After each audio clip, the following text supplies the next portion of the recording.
Muchas gracias. Esto es desde el Congreso y hoy tengo mucho gusto en comentar con este grupo de legisladores una ley que tiene muy poca divulgación entre los ciudadanos y de la cual se saben pocas cosas, que es la ley federal de armas de fuego y explosivos. Esta ley estuvo un poco en la atención pública hace unos días, cuando se hicieron algunas modificaciones para permitir, gracias a ellas, que algunos agentes extranjeros puedan portar y usar armas en nuestro territorio. No sé si las leyes de otros países permiten que agentes mexicanos hagan lo mismo en esas naciones. Eso se lo preguntaré a los diputados que participaron en la aprobación de esta ley. Pero no es ese el único aspecto importante de la Ley Federal de Armas de Fuego y Explosivos, y sobre eso, sobre las particularidades que contempla, el manejo de la pólvora en este país, de la dinamita, todo lo que se usa para la construcción, en fin, todo eso pasa por esta ley y tengo mucho gusto para eso, para hablar de ella y para analizarla y divulgar su contenido, de contar con la presencia de la diputada Amalia García, que ustedes la conocen, es del Partido de la Revolución Democrática, la diputada Esther Quintana, que milita en las filas del Partido Acción Nacional, y el diputado Ignacio Duarte Murillo, del Partido Revolucionario Institucional. Y de acuerdo con mi arcaica costumbre, yo siempre he creído que primero las damas, y entonces yo quisiera empezar con los puntos de vista de la diputada Amalia García. Muchas gracias. Bueno, se ha desatado un gran debate en la Cámara de Diputados por la reforma a la Ley de Armas y Explosivos, y yo particularmente, no solo mi bancada, sino hablo de mi posición y de mi convicción.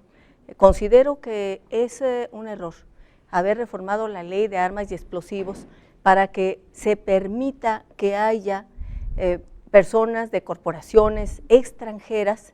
Evidentemente se trata de norteamericanos armados en nuestro territorio nacional, y se trata de la autorización para que estén, se dice que no en las calles, que no circulando en el país, pero sí en recintos de migración internacional y también en aduanas.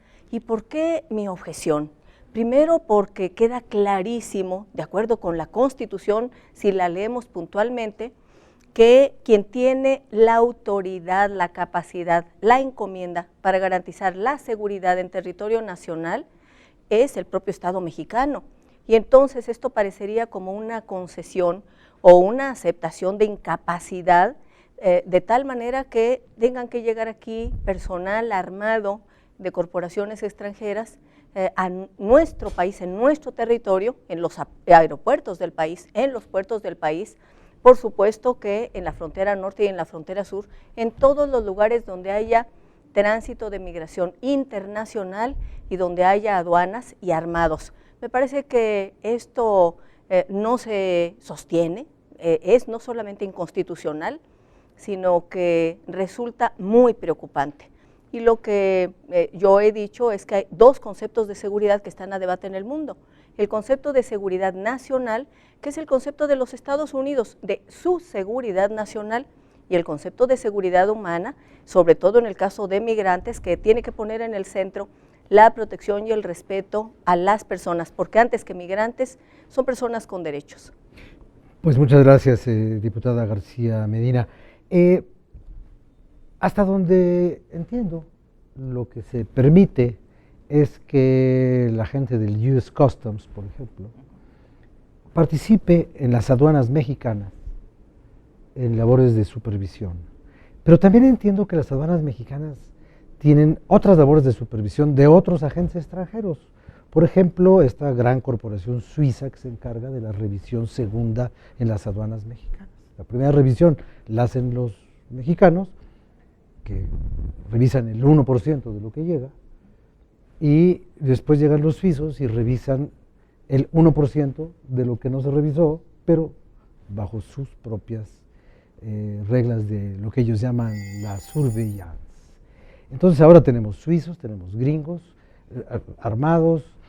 Las aduanas no son parte del territorio, son una zona gris con soberanía binacional, las estaciones migratorias, los aeropuertos, las embarcaciones, los aviones. O sea, no sé por qué, usted sabe, no se lo diga a nadie, pero los periodistas por lo general no sabemos nada. Por eso todo lo preguntamos, ¿no? Sí saben, válgame, saben más que nosotros. No creo. A veces es al revés, nos enteramos nosotros por ustedes. Ah, bueno.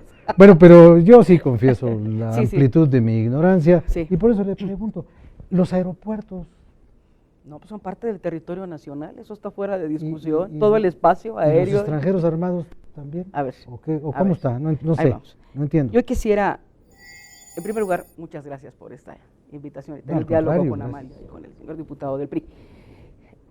Esta ley de armas de fuego y explosivos únicamente se reformaron y o adicionaron 4 artículos.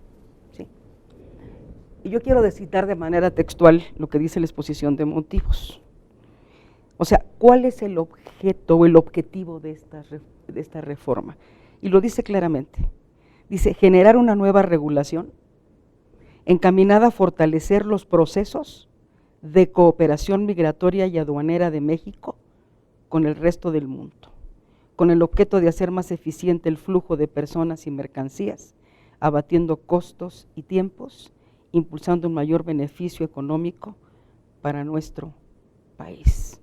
Y otro de los objetivos también, y lo cita la exposición, y lo digo textual porque me interesa que lo escuchen, textual, es establecer una regulación homologada a las obligaciones internacionales que nuestro país ha contraído en materia de protección de personas extranjeras protegidas, de visitas de jefes de Estado, de gobierno, de ministros y altos funcionarios de otros países. Estos son los objetivos torales de esta reforma. No se trata de dejar entrar de manera indiscriminada, ahora sí que para decirlo en términos coloquiales, a Juan Pitas y a Juan Cuerdas, para que hagan en nuestro país lo que a bien tengan. Su presencia está limitada a los recintos, exclusivamente, de la aduana y en el ámbito de la migración, y para que quienes, jefes de Estado que vienen, y de hecho ya sucede, señor Rafael, vienen armados, sus escoltas que traen. Entonces ahora lo que vamos a hacer es regularlo, porque esto de facto se ha hecho, entonces ahora hay que regularlo. Déjeme que le cuente una Sí. historia. Hace muchos años yo fui director de información de la Presidencia de la República y a mí me tocó viajar con jefes de Estado, con monarcas extranjeros que venían en visita oficial a México. Y evidentemente sus cuerpos de seguridad estaban armados, pero no estaban adentro de los recintos fiscales. Andaban la reina de Inglaterra, yo la acompañé a Monte Albán, le gustaron mucho, la acompañé a ver las ballenas a Baja California. Me subí a su barco y el barco estaba artillado. Entonces, ¿qué es lo que estamos haciendo? ¿Qué tiene que ver la visita de un jefe de Estado que recorre el país con el recinto fiscal? No, son 2 asuntos diferentes, pero forman parte de la reforma. Ah. Sí, no, son 2 temas diferentes, pero que había que regularlos ya, y eso es lo que se está regulando en esta reforma que aprobamos en el Pleno del Congreso la semana pasada, el jueves, para ser más específicos. Lo que ha sucedido, señor Rafael, es que hay algunas interpretaciones erróneas al respecto, sobre todo de quienes, de los mexicanos que están allá afuera. O sea, creen que se trata de que todo mundo, los extranjeros, anden armados en nuestro país y que puedan circular por donde a bien tengan. Y la situación es que su presencia es exclusivamente dentro de los recintos, exclusivamente. Su presencia armada. Armada. Luego dejan el arma y pueden ir a Garibaldi, si quieren. Vamos a platicar al respecto. Capaz que ahí los asaltan, es Vamos donde hubiera necesitado la Vamos a pistola. platicar Tenemos de este bloque, que es el primero, tenemos 2 minutos y un pedacito, y podríamos comenzar, y lo vamos a interrumpir, pero usted continúa después de la pausa. Bueno, como bien lo menciona la diputada en la lectura que le da a la exposición de motivos, son 3 temas diferentes. Uno es el tema de las autoridades migratorias, otro es el tema de las autoridades de aduana, Y el tercer tema es de las visitas de que vengan de afuera del extranjero al país, donde comúnmente altas autoridades de otros países pueden venir con sus guardias y a estos se les permite entrar con sus armas, que ya se ha venido haciendo por siempre. Por otro lado, el arma y la persona que viene del extranjero tiene que pasar por una preinscripción en donde la Sedena, un registro, se registra la persona por el tiempo que va a estar trabajando aquí en el país, y se registra también el arma con algunas ciertas condiciones de calibres que están específicos en la minuta que se aprobó, minuta que recibimos del Senado. Y cabe mencionar que esta iniciativa fue elaborada por la Procuraduría Fiscal de la Federación en coordinación con la Secretaría de Hacienda y Crédito Público, la Secretaría de Relaciones Exteriores y la Consejería Jurídica. Es una iniciativa del Ejecutivo.